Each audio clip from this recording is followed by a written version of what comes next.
Welcome to the next short video on my 1984 Audi 4000 Generation B2 that I imported from the United States.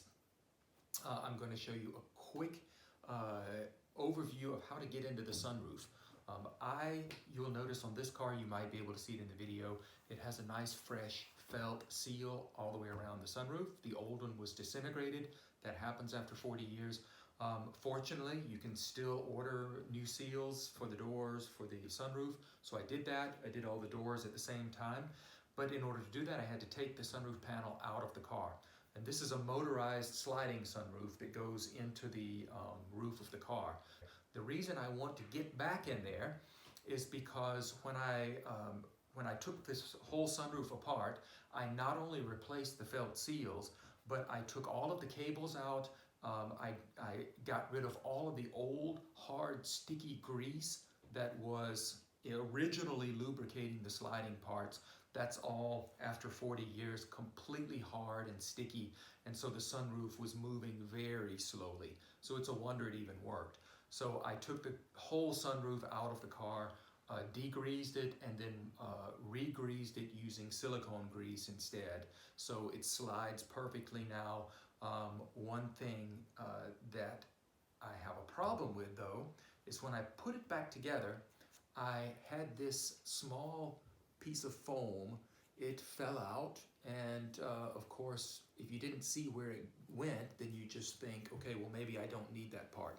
Well, after driving the car for several kilometers now, I realize I definitely need this part, and I'm pretty sure I know where it goes, because when I go over bumps, there's a rattling inside the roof, inside the sunroof. So I know exactly what that is, and hopefully I'll be able to show it to you here shortly. Now we're looking at the sunroof panel from the inside of the car, and you can see the inside of the sunroof panel has its own trim piece, and this trim piece slides with the metal piece back into this crawl space between the headliner and the outside of the roof. Now, the interesting thing about this headliner piece is that it's free sliding in the car, and it's only attached to the sunroof by a spring that's located right here in the back. And this spring is easy to get to, and that's what I will show you next. I'm going to detach that spring, and then I'll be able to slide this piece of headliner back into the roof and uncover the inner workings of the sunroof panel. Now, in order to get to this spring, I'm going to lower the inside tilt flap of the headliner. So I'm just pulling it down because it's only held on by a spring right here that is pulling it up. So when you tilt the roof, this spring pulls that tilt cutout up into the roof. So I'm going to put a little extra light here to help illuminate the springs. You can see the spring right here. And what I'm going to do is use a hook tool like this, and I'm going to simply unhook the spring from the inner headliner. Now, I'm not going to let it pop. I'm going to just gently release it into the headliner space so that it stays connected up here at the front. And so now, this inner panel piece is just laying there.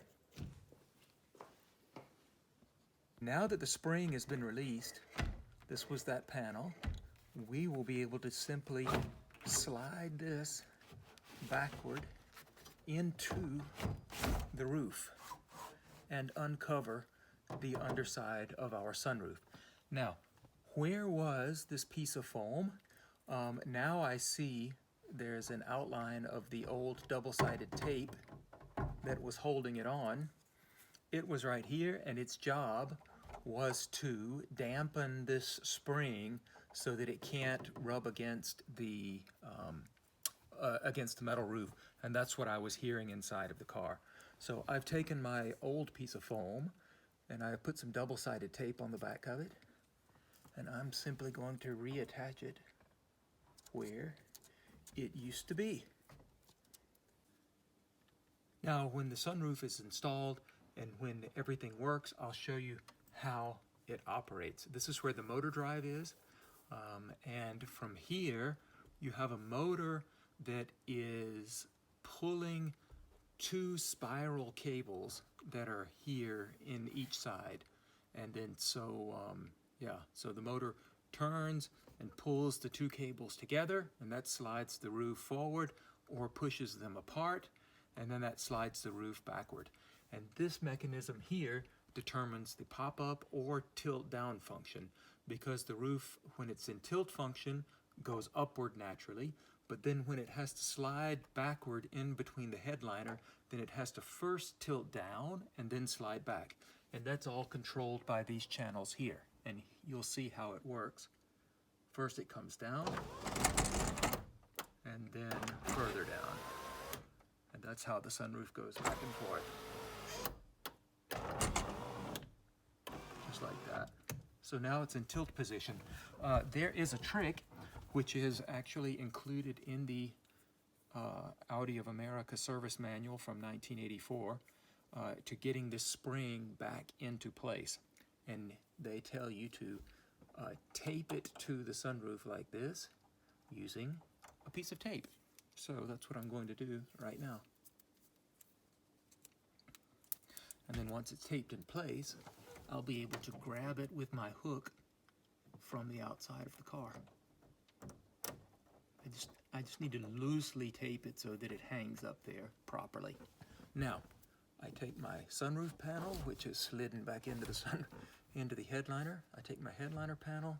I'm going to pull this gently forward, trying not to let it hang on anything, because it tends to want to hang on things. And I want to make sure that it gets underneath this.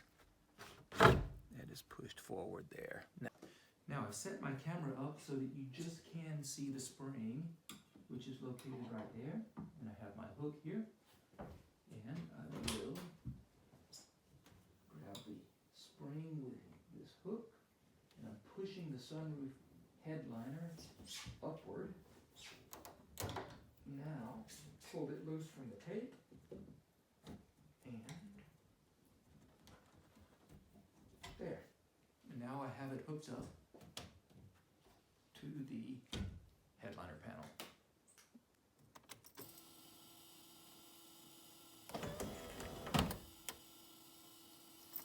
Well, that appears to work like it's supposed to.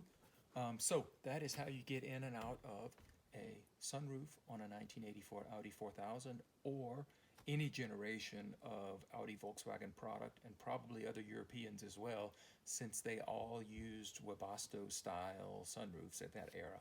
So hope that helps.